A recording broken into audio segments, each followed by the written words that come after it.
Welcome back to ASK classes. जिस video को बेसब्री से इंतजार था वो आपके अपने पसंदीदा यूट्यूब चैनल एएसके पर आ चुका है। मेरे प्यारे बच्चों का सबसे ज़्यादा यही मैसेज आ रहा था कि प्लीज़ एएसके क्लास 11 का वीडियो लाइए, हमारा कल ही एग्ज़ाम है। एंड बहुत सारे कमेंट के बाद मुझे लगा कि हाँ, मुझे बच्चों की हेल्प करनी चाहिए। एंड फाइनली अब वीडियो लेकर के आ चुका हूँ। लेकिन अगर आपने वीडियो देखना स्टार्ट कर दिया है, आप प्रण ले लो, कसम खा लो कि जब तक मैं वीडियो को पूरा नहीं देख लूंगा, मैं वीडियो को स्किप नहीं करूंगा, बंद नहीं करूंगा और सारे क्वेश्चंस को बहुत अच्छे से प्रिपेयर करूंगा। अगर आप ऐसा करते हो तो भगवान से मैं तुम्हारे लिए प्रार्थना करता हूं कि अगर स्टूडेंट इसने मेहनत किया है तो प्लीज इसके मेहनत को सफल जरूर दिलाना। आपको पता है, जब मैंने आपके क्वेश्चन पेपर का एनालिसिस कर रहा था तो इसी दौरान हमें पता चला कि भोपाल से जो प्रश्न पत्र आ रहा है वो 6 सेटों में आ रहा है। एंड मजे की बात यह है, जो 6 सेट है ना, set number A, set number B, C, D, E, F, इन सेटों में लगभग क्वेश्चन सेम है। कुछ क्वेश्चंस को बस चेंज किया गया है ना। तो मिडिल एजुकेशन सॉरी एएसके आपके लिए क्या करेगा, सेट नंबर ए और सेट नंबर बी दो सेटों में लेकर के आएगा। और अगर आपने इन दोनों सेट को अच्छे से देख लिया, यकीन मानो चाहे तुम्हारे में डी आए, ई आए, एफ आए, सी आए, कोई भी सेट आए, एग्जाम में तुम फोड़ने वाले हो, सबसे ज्यादा नंबर लेकर के आओगे अपने स्कूल में, इस बात की गारंटी देता हूं। और आपका प्रश्न पत्र जो 80 नंबर का है, आसानी से तुम्हारा 60 से 70 नंबर आएगा दो सेटों को देखने के बाद। देखो भाई, मैं पूरा पूरा नहीं कहूंगा इसलिए क्योंकि कुछ क्वेश्चंस ऐसे हैं जो नए पैटर्न के आधार पर सीबीएसई डाली जाती हैं, इसलिए उनको भाई कहना कठिन है, ठीक है, क्योंकि वो नए नए पैटर्न के आधार पर हर साल चेंज होते हैं। बाकी जो मैं दूंगा उसे पढ़ लेना, डेफिनेटली बेहतर स्कोर गेन करोगे। अच्छा, एक चीज और बता देता हूं, जो पीडीएफ मिलेगा बेटा वो आपको बाकायदे टाइपिंग वाला पीडीएफ मिलेगा, मतलब आंसर, उसे डाउनलोड कर लेना, बताऊंगा कैसे, ठीक है। तो हम आगे बढ़ते हैं, वेरियस प्रकार के इंस्ट्रक्शन ये सब पढ़ लीजिएगा। हम सीधे क्वेश्चन में चलते हैं। प्रश्न एक कह रहा है कि सही विकल्प चुन करके लिखिए। पहला नंबर कहता है कि मीराबाई की भक्ति किस भाव की है, दंपत्य भाव की या दास्य भाव की, सांख्य की या उपरोक्त सभी। तो इसका सही आंसर लगाएंगे ऑप्शन नंबर सा, दंपत्य भाव इस करेक्ट आंसर। आगे बढ़ते हैं, दूसरा नंबर, भारत माता पाठ हिंदुस्तान की कहानी का अध्याय है। कहानी का कौन सा अध्याय है, तो कहानी जब तुम पढ़ने बैठे होगे तो तीसरा अध्याय मिला था। नए पैटर्न के आधार पर यह क्वेश्चन है, कठिन स्तर के प्रश्न माने जाते हैं क्योंकि पाठ के बीच से है। नेक्स्ट कह रहा है, जामुन के पेड़ के नीचे दबे हुए व्यक्ति पेशे से क्या था। अब जो बच्चा पूरा पाठ नहीं पढ़ा होगा उससे आंसर नहीं बनेगा, क्योंकि पाठ के बीच से प्रश्न है, कठिन स्तर का प्रश्न इसे माना जाता है। वो थे अध्यापक। तो इसका सही आंसर लगाना है ऑप्शन नंबर आ। अर्थ के आधार पर वाक्य कितने प्रकार के होते हैं, तो अर्थ के आधार पर वाक्य होता है 5 प्रकार का, तो यहां पर लगाना है ऑप्शन नंबर सा। आगे बढ़ते हैं, नेक्स्ट कहता है, यहां दरख्तों के साये में धूप में कौन सा अलंकार है, विरोधाभास, अनुभूति, ये आहुति या फिर अनुप्रास या फिर यमक। तो इसका सही आंसर होगा ऑप्शन नंबर आ, विरोधाभास अलंकार इज करेक्ट आंसर। आगे बढ़ते हैं, नेक्स्ट कहता है, भरत मुनि द्वारा रचित ग्रंथ का नाम क्या है, तो भरत मुनि ने लिखा था नाट्य शास्त्रम। इसका सही आंसर ऑप्शन नंबर आ हो जाएगा। इस प्रकार से होता है कंप्लीट। आगे बढ़ते हैं, प्रश्न क्रमांक 2 कह रहा है कि स्थान की पूर्ति करो। और यहां पर आपको पता है एक प्रश्न के 3 ऑप्शन दिए जाएंगे, एक सही उत्तर है, मतलब ये भी आपके सही विकल्प की तरह हो गया, है ना। तो फायदा उठा सकते हो, एक सही उत्तर तुमको बताना है। पहला नंबर कहता है, साये में धूप दुष्यंत कुमार का कैसा संग्रह है, तो ये गजल संग्रह है। तो इसका सही आंसर गजल हो जाएगा।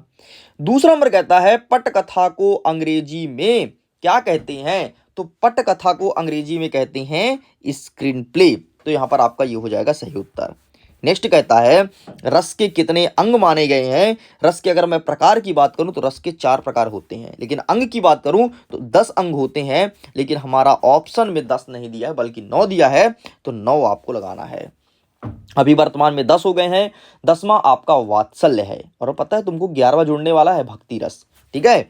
तो अभी जुड़ा नहीं है, अभी 10 जुड़ा है, हम 10 की बात करेंगे।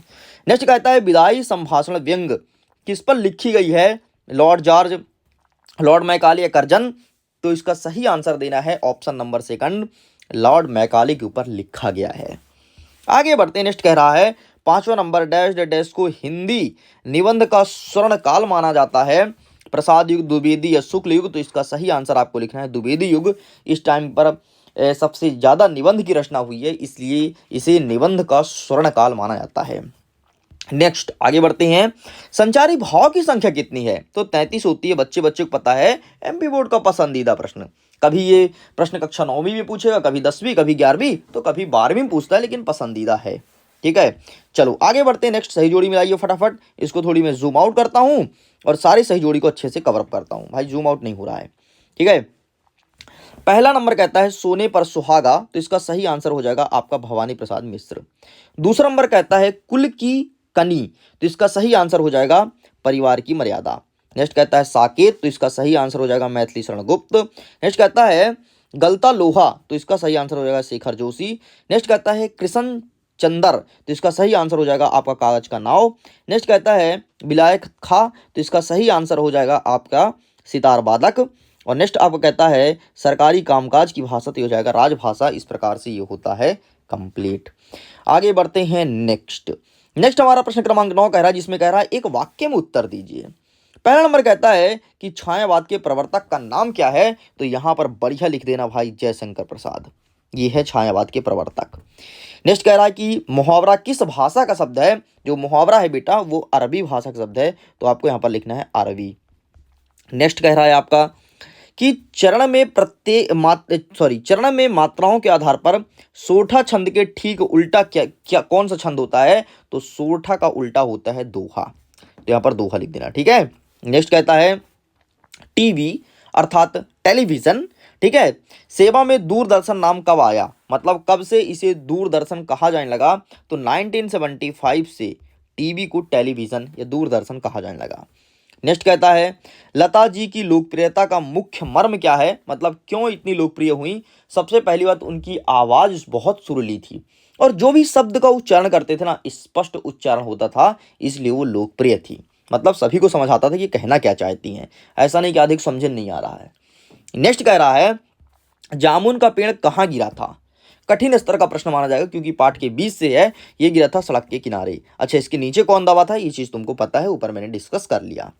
नेक्स्ट कहता है कि बानर नामक बाल पत्रिका का संपादन किसने किया? तो इसको की थी सुभद्रा कुमारी चौहान। ठीक, तो इस प्रकार से ये होता है कंप्लीट। बढ़िया आंसर दूंगा, बाकायदे प्रिंटेड आंसर मिलेगा, और ऐसा आंसर आपको किसी भी यूट्यूब चैनल में नहीं मिलेगा। जाकर के पीडीएफ को डाउनलोड जरूर करना, लिंक डिस्क्रिप्शन बॉक्स में है। और पहले मैं आपको आंसर दिखा दूंगा, पहले तुम देख लो, अगर तुमको पसंद है डाउनलोड कर लेना, नहीं आए तो बस तुम इतना ही पढ़ के और चले जाना। ठीक है, चलो आगे बढ़ते हैं। हमारा 5वां नंबर कहता है सत्य सत्य को बताइए। पहला नंबर कहता है कुमार गंधर्व ने कबीर के पद का गायन किया था। हाँ सही है, किया था। नेक्स्ट कहता है मियां नसरुद्दीन 50 तरह की रोटी बनाने में माहिर थी, नहीं थी। नेक्स्ट कहता है छंद में गणों की संख्या 9 होती है, नहीं होती है, 8 होती है। नेक्स्ट कहता है कि छायावाद कवियों ने प्रकृति का मानवीकरण किया है, हाँ किया है, सही हो जाएगा। नेक्स्ट कहता है लोकोक्तियों को ही कहावत कहते हैं, बिल्कुल सही है। नेक्स्ट कहता है स्पीति में बारिश पाठ एक संस्मरण है, बिल्कुल सही है।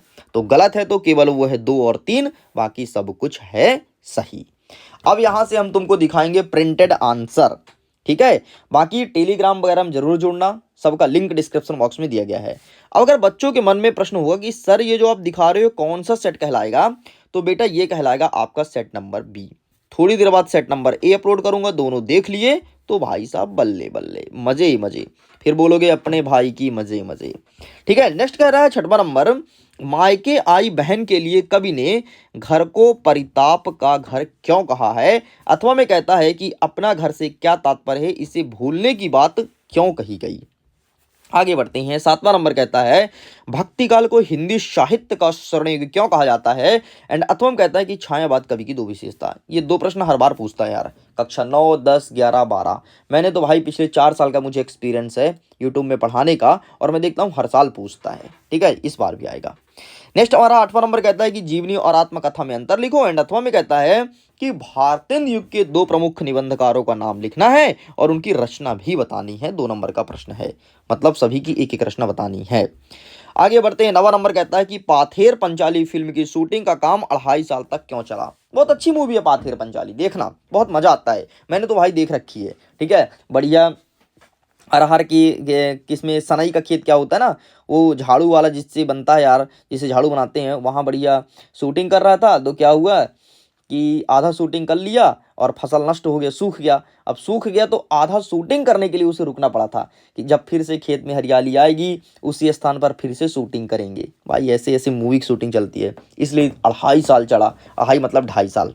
ठीक है, 2 साल पूरा पूरा और 6 महीना और। नेक्स्ट कहता है अथवा में कि बाल मुकुंद गुप्त देश को अभागे भारत क्यों कहा है, ये प्रश्न पूछा गया है। एंड 10वां नंबर कहता है अस्थाई भाव और व्यभिचारी भाव। अब बोलोगे साहब ये व्यभिचारी भाव क्या होता है, अरे यार संचारी भाव को कहते हैं। कंफ्यूजन करने के लिए ऐसे ऐसे टर्म्स का यूज किया जाता है।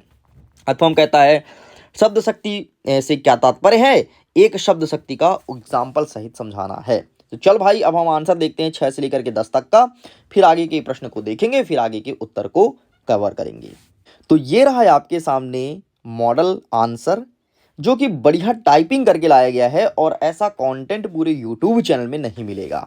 ठीक है, तो चलो देख लेते हैं फटाफट।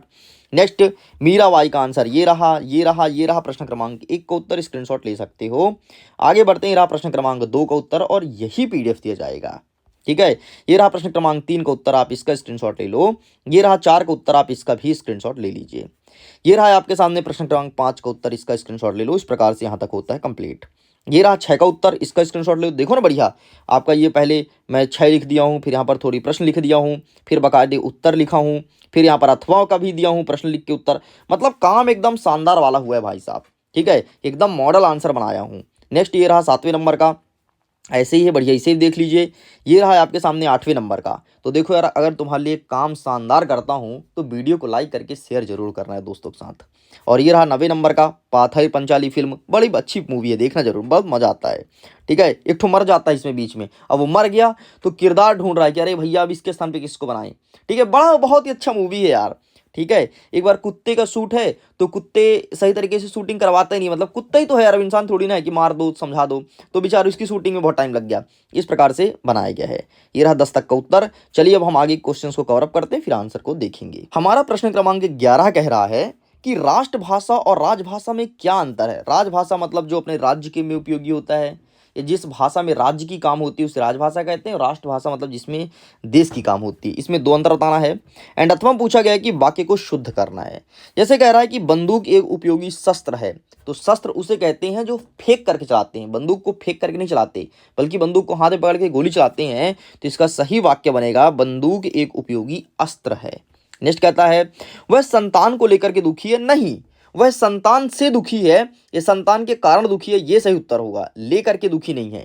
नेक्स्ट कहता है उसका होश उड़ गया तो उसका होश उड़ गया था। इस प्रकार से ये होता है कंप्लीट, बाकी आंसर दिखाऊंगा।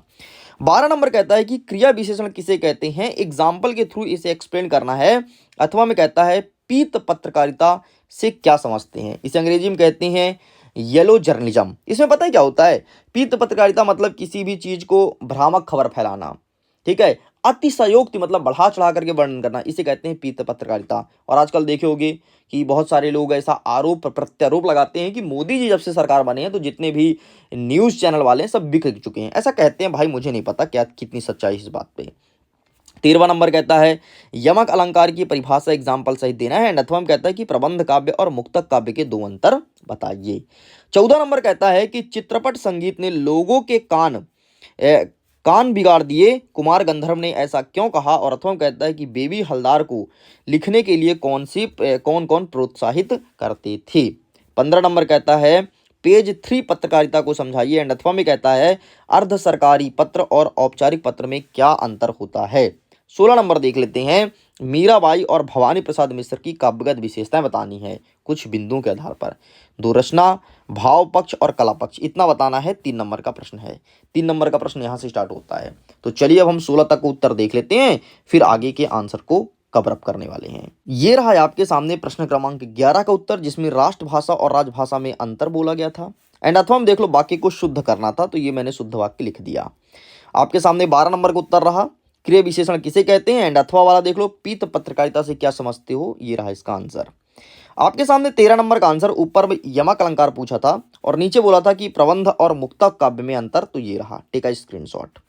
आगे बढ़ते हैं, 14 नंबर कहता है चित्रपट संगीत के लोगों के कान बिगाड़ दिए, एंड ये रहा बेबी हलदार वाला, तो इसका भी स्क्रीनशॉट ले लो, ठीक है, बढ़िया आंसर लेकर के आया हूँ। 15 नंबर देख लो, पेज 3 पत्रकारिता क्या होता है, तो इसमें क्या लिखा है कि वह पत्रकारिता होती है जिसमें फिल्म, फैशन, सेलिब्रिटी या ग्लैमर की खबरें अधिक प्रकाशित होती है, इसे कहते हैं पेज 3 पत्रकारिता। एंड ये रहा आपके सामने 16 नंबर मीराबाई वाला, तो आप इसे भी देख सकते हैं। चलो अब आगे के क्वेश्चंस को कवर अप करते हैं। अब हमारा आगे क्वेश्चन कहता है 17 नंबर, मनु भंडारी और मुंशी प्रेमचंद्र, ठीक है। मनु भंडारी पर मैंने बहुत अच्छे से लिखा है, आपको रचना बताया हूँ ट्रिक के साथ, ठीक है। इसका लिंक डिस्क्रिप्शन बॉक्स में दे दूंगा, बाकी टेलीग्राम पे भेज दूंगा, सीधे तौर पर पीडीएफ तुम पढ़ लेना, बहुत मजा आएगा। और यकीन मानो जितना अच्छे तरीके से कंटेंट मैंने लिखा है आपको कहीं नहीं मिलेगा। एंड मुंशी प्रेमचंद्र, ठीक, ये पढ़ना है। नेक्स्ट आपका 18 नंबर कहता है कि भाव पल्लवन कीजिए, चरित्र सबसे बड़ा धन है, एंड अथवा कहता है कि अच्छे विज्ञापन की विशेषता बतानी है। एंड हमारा 19 नंबर कहता है आपको दिया गया है एक गद्यांश और काव्यांश, इसे पढ़ करके प्रश्न का उत्तर देना है, ठीक है। तो ये देख लो, वैसे तो ये काफ़ी सरल होता है, आप सब कर पाओगे, लेकिन आंसर मैं लेकर के आया हूँ, बढ़िया प्रिंटेड टाइपिंग वाला नोट्स, ठीक है। तो बाकी इसे भी देखेंगे। हमारा 20वां नंबर कहता है कि आपको एक गद्यांश दिया है, इसका संदर्भ, प्रसंग और विशेष के साथ व्याख्या कीजिए, मतलब विशेष के साथ व्याख्या करना भी, ये नया चीज जुड़ा है, ये क्या होता है इसको हम आगे समझेंगे। तो देख लो ये दोनों कंप्लीट होता है। 21 नंबर में आपको एक काव्यांश दिया है और इसमें आपको संदर्भ, प्रसंग और विशेष सहित व्याख्या करना है, मतलब व्याख्या करोगे विशेष के साथ, इसे भी देखेंगे, ठीक है। एंड हमारा 22वां नंबर कह रहा है कि नगर निगम, नगर पालिका अध्यक्ष को नियमित सफाई के लिए एक शिकायत पत्र लिखना है।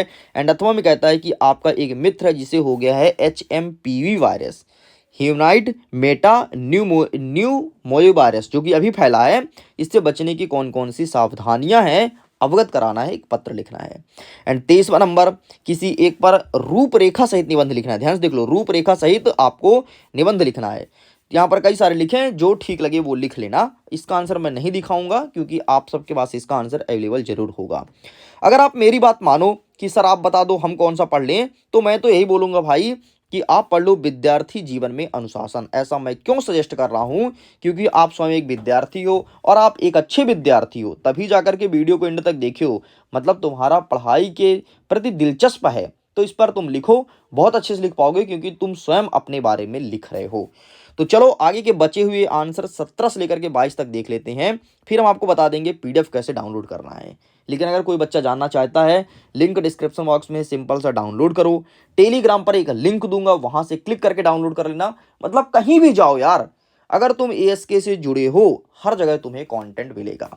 तो चलो भाई साहब, मैं करता हूं वीडियो को एंड इसका आंसर देखने के बाद। तो चलिए सबसे पहले आंसर को देखते हैं। ये रहा हमारा 17 नंबर, मनु भंडारी वाला जो पूछा है उसे देख लो, बढ़िया बकायदे लिख करके चले आना, ठीक है। आगे बढ़ते हैं, मुंशी प्रेमचंद्र, ये रहे आपके सामने प्रेमचंद्र जी, इनके बारे में यहाँ पर लिखा गया है, ठीक। आगे बढ़ते हैं, ये 18 नंबर आपका भाव पल्लवन जो पूछा था, ठीक है, तो आप इसको देख सकते हो। ये रहा आपके सामने 19 नंबर का आंसर, जो कि आपको गद्यांश दिया था ना और काव्यांश, तो ये इसका आंसर अवेलेबल है। ये रहा 20वां नंबर, जो आपके गद्यांश का संदर्भ, प्रसंग सहित व्याख्या करना था, तो ये रहा आंसर, ठीक है। विशेष के साथ व्याख्या करना तो इस प्रकार से लिखना है, विशेष, ध्यान से देख लो, ठीक, ऊपर संदर्भ, प्रसंग, विशेष, अथवा वाला देख लो। आगे बढ़ते हैं, ये रहा 21 नंबर जिसमें काव्यांश दिया है, इसमें संदर्भ, प्रसंग, विशेष के साथ करना था, तो ये रहा पहले काव्यांश का उत्तर, ठीक है, काव्यांश भी मैं यहाँ पर लिख दिया हूँ। एंड आगे बढ़ते हैं, ये रहा संदर्भ, ये रहा प्रसंग, एंड ये रहा विशेष के साथ व्याख्या, इस प्रकार से करना है, ध्यान से पढ़ लेना। अथवा वाला देख लो, अथवा वाला आंसर अवेलेबल है। ये रहा आपके सामने 22वां नंबर, नगर पालिका अध्यक्ष को जो पत्र लिखना था, शिकायत पत्र, ये रहा। यहाँ पर मैंने कुछ चीज़ छोड़ दिया है, जैसे यहाँ पर आपको अपने नगर का नाम स्वयं लिखना है, ठीक है, आप लिखेंगे। नेक्स्ट यहाँ पर आप अपने मोहल्ले के इलाके का नाम लिखोगे, इसके बाद यहाँ पर आपको अपना नाम भी स्वयं लिखना है, ये सब आपके लिए छोड़ा गया है। एंड अथवा वाला देख लो, HMPV वायरस जो अभी फैला हुआ है वर्तमान में, उस पर लिखना है, ये रहा पूरा का पूरा। इस प्रकार से मेरे प्रिय स्टूडेंट सब कुछ होता है कंप्लीट, पूरा का पूरा प्रश्न पत्र दिखा दिया गया है, बढ़िया मॉडल आंसर दिखा गया है। अब समस्या किस बात की, सारे क्वेश्चन को प्रिपेयर करो, PDF को डाउनलोड कर लो, लिंक डिस्क्रिप्शन बॉक्स में दिया गया है। मैं वीडियो को एंड करता हूँ, थैंक्स फॉर वॉचिंग।